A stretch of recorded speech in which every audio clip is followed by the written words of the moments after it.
ملک میں قتل و غارت جاری رہے، آج اس سلسلے میں ایک اور بھرپور کوشش جاری ہے۔ بھکر میں فرقہ وارانہ بنیاد پر تصادم اور فسادات کرائے گئے ہیں۔ اسلام آباد میں مدرسے کے باہر فائرنگ میں قاری عارف اور ایک اور نمازی کو جاں بحق کیا گیا ہے۔ کراچی میں مختلف واقعات میں لوگوں کو ہلاک کیا گیا ہے، بوری بند لاشیں ملی ہیں۔ یہ سب اس روز ہوا جب وزیر اعظم نواز شریف نے قوم کو ترقی اور خوشحالی کا ایک اسپیسیفک پیغام دیا، بھارت کو دوستی کا بھرپور پیغام دیا اور امریکہ کے وزیر خارجہ جان کیری سے ٹیلی فون پہ بات کی۔ حکومتی ذرائع کہتے ہیں کہ تیاریاں مکمل ہیں، یوٹیوب پاکستان میں جلد کھلے گا۔ آج اس سلسلے میں مضبوط معلومات متعلقہ وزیر ہمارے اس پروگرام میں دیں گی۔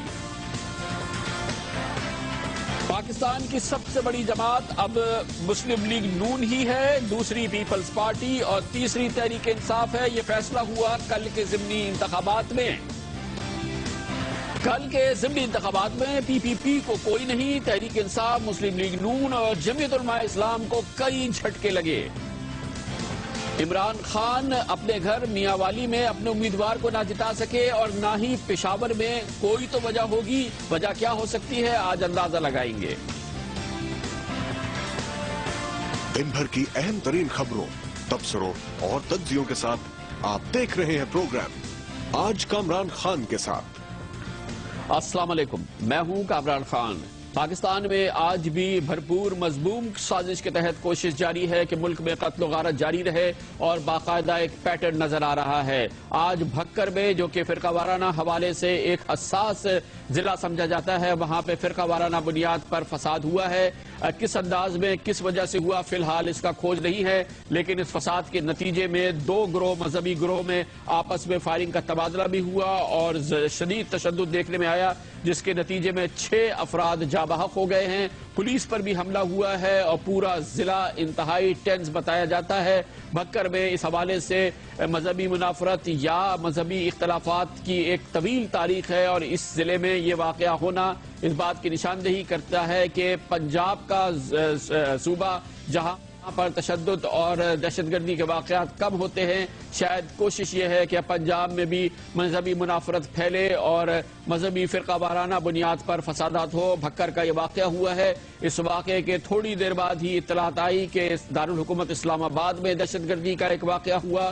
ایک مذہبی مدرسے کے باہر اس واقعے میں دہشت گردوں نے فائرنگ کی، جس سے ایک نمازی اور قاری عارف جن کا تعلق اس مذہبی مدرسے سے تھا وہ جاں بحق ہو گئے، اور اس واقعے کے بعد اطلاعات یہ بھی آئی کہ اسلام آباد کے ایک اور مقام پر بھی فائرنگ ہوئی ہے۔ اسی دوران کراچی میں قتل و غارت کے واقعات ہوئے ہیں۔ اورنگی ٹاؤن میں پاکستان پیپلز پارٹی کے 2 کارکنوں کو ہلاک کیا گیا ہے۔ کراچی کے بلدیہ ٹاؤن کے علاقے میں 3 بوری بند لاشیں ملی ہیں، جنہیں شدید تشدد کرنے کے بعد گولیاں مار کے بوریاں میں بند کر کے پھینک دیا گیا تھا۔ اسی قسم کی ایک لاش بوری بند لیاری کے علاقے سے بھی ملی ہے۔ کل ملا کے 10 لوگ کراچی میں آج مختلف واقعات میں ہلاک کیے گئے ہیں۔ کراچی میں ایک بینک کو بھی آج لوٹا گیا ہے۔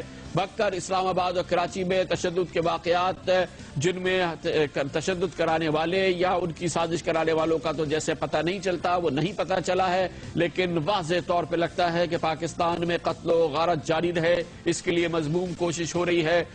پچھلے 2 ماہ، 2.5 ماہ کے دوران جب سے تبدیلی حکومت ہوئی ہے، ان واقعات میں تیزی آئی ہے اور پچھلے 75 دن کے دوران تقریباً 70 ایسے واقعات ہو چکے ہیں جہاں پر دہشت گردوں نے سراسیمگی بھی پھیلائی ہے، پورے ملک میں خوف و ہراس بھی پھیلایا ہے اور معصوموں کا قتل بھی کیا ہے۔ مختلف علاقوں میں مختلف انداز سے پاکستان بھر میں یہ واقعات ہوئے ہیں اور یہ سلسلہ آج بھی جاری رہا ہے۔ آج کے واقعات کی تازہ ترین اطلاعات جوائن کیا ہے بھکر سے ہمارے کورسپونڈنٹ نوید یونس نے۔ اسلام آباد سے ہمیں جوائن کریں گے اعزاز سید اور کراچی سے طلحہ ہاشمی۔ نوید، سب سے پہلے بھکر کی اس وقت کی صورتحال بتائیے کہ ان تمام فسادات کے بعد اس وقت شہر میں کیا حالات ہیں؟ سر، اس وقت بھکر میں کامران صاحب حالات کافی کشیدہ ہیں۔ پولیس کی بھاری نفری مختلف مقامات پر تعینات کر دی گئی ہے، جبکہ ضلعی انتظامیہ نے رینجرز کو بھی طلب کر لیا ہے، کیونکہ یہ خدشہ ظاہر کیا جا رہا ہے کہ کل ان علاقوں کے خلاف ہونے والے احتجاجی ریلیوں اور جلوسوں میں حالات ایک مرتبہ پھر کشیدہ ہو سکتے ہیں۔ اچھا، یہ بتائیے گا کہ اس وقت جب آپ کہہ رہے ہیں کشیدہ ہے تو اس کا کیا مطلب ہے؟ جی سر، اس وقت اگر آپ کہہ رہے ہیں حالات کشیدہ ہیں تو اس کا مطلب کیا ہے؟